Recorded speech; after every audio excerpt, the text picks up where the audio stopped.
Welcome to the greatest show on the internet. You asked for the best, but they weren't available, so you've got us. Cut, take two. It's the Podcast Guys, featuring the lovely and talented musician, actor, and international Korean rock star, Loren Scott, and over 40 years in television. Hollywood stuntman, stunt coordinator, producer, and he does funny things with his eyes and his mouth. Carl Cifarlio. And I'm Keith. And she thought it was 7 and said 7, but it wasn't 7, it was, I don't know.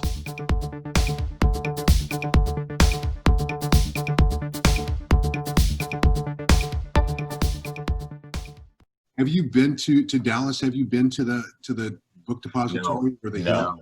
No. It's pretty unfathomable that one guy can shoot a bolt action from that window down. It's just the angle's tough. I mean, you got to be just sniper of the year. You know what I mean? And you know the grassy knoll. You know, well, it's only about 4 feet high. I mean, it's just a little fart of a hill with a fence on the other side. And I just think that all the possibilities that we've ever heard of are still possibilities. You know, I read one where they thought the second shot that hit Kennedy might have come from the security guard that jumped to the back of the car and may have pulled the trigger on his gun. On accident? Yeah.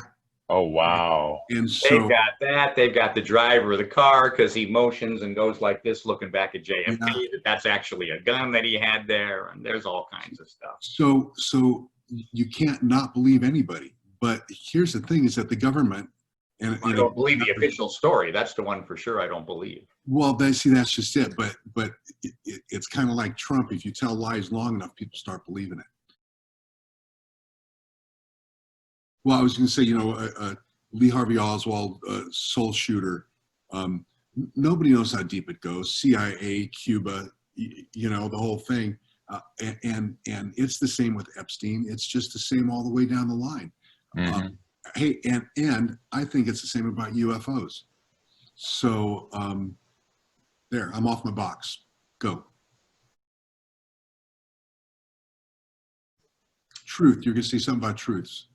Joseph Goebbels, Hitler's prime minister of defense, has a famous quote, and it is, tell a big enough lie, repeat it long enough, often enough, and the public will come to see it as truth.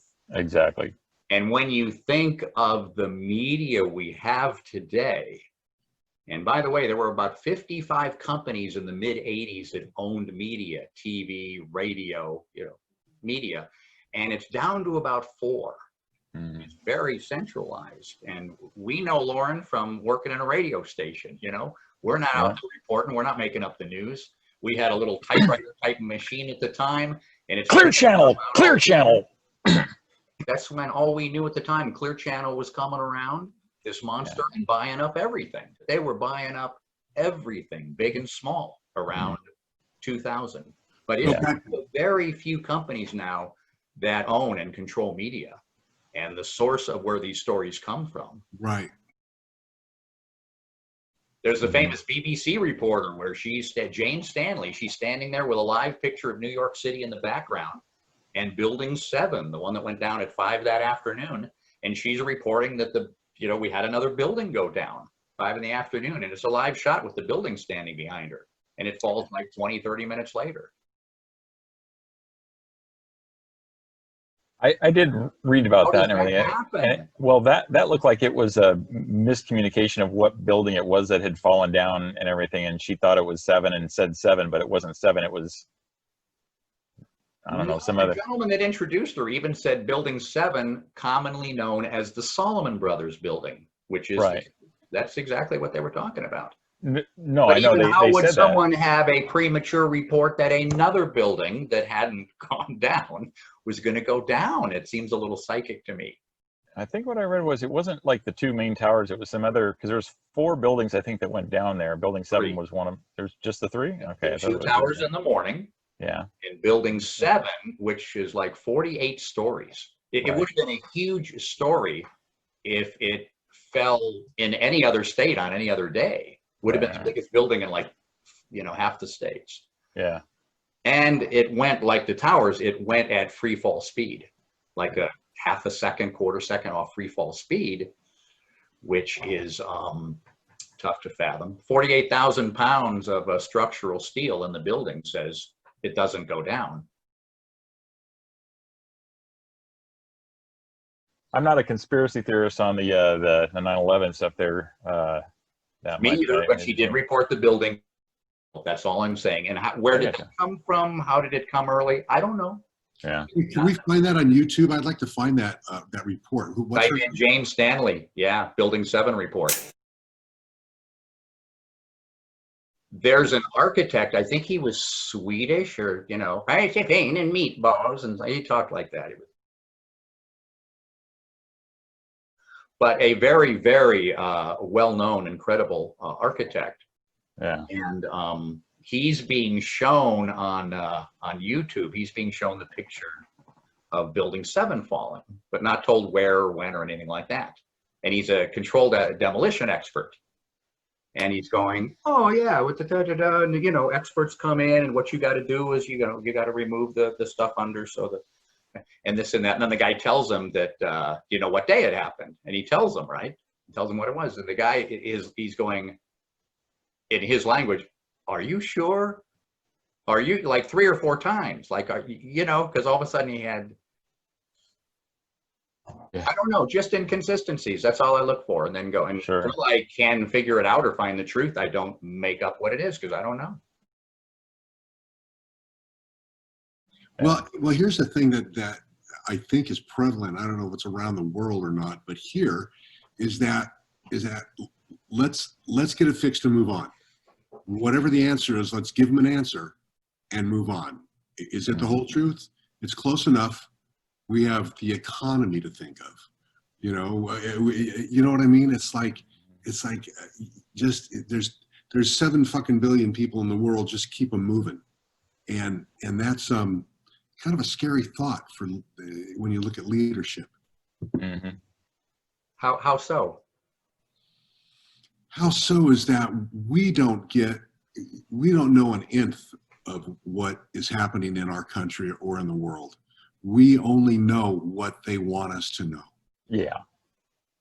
And trying to break through that. Presented in the spin they want it presented. Of course. Mm-hmm. Of course. And it's tough to stop and go, wait a minute, I don't agree with that. Let's do something about it. Because now, you've got bills to pay and take care of your family and a house payment, and you can't go talk to your congressman in Washington because you got to be home on the job tomorrow morning at 8.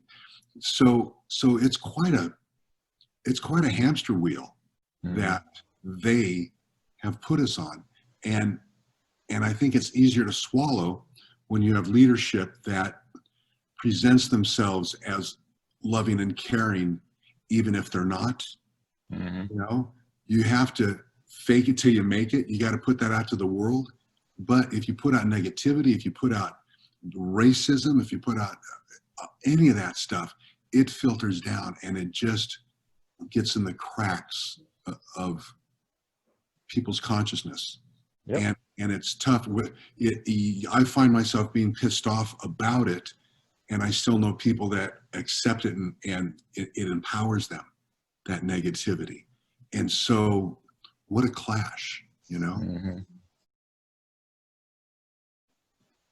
I appreciate that a lot of government inside information can't be shared because of security reasons and stuff like this. We don't want to let our enemies know what we know and all this other stuff. But I think that secrecy gets applied to things where it shouldn't quite often, and the government knows stuff that we should know, and they just decide, well, this wouldn't be good for the powers that be. Right. So even though it's not really top secret, we just don't want to share this information. So we'll spin it out some other way. And I don't really appreciate that. Yeah, neither do I. Could you imagine if in fact the government said, yeah, there's aliens that have visited here and there's aliens among us and we know all about that. All of a sudden, not just would the panic be about, oh my God, the aliens are here, right? But can you imagine what Christianity and oh yeah, all religions would just take a shit?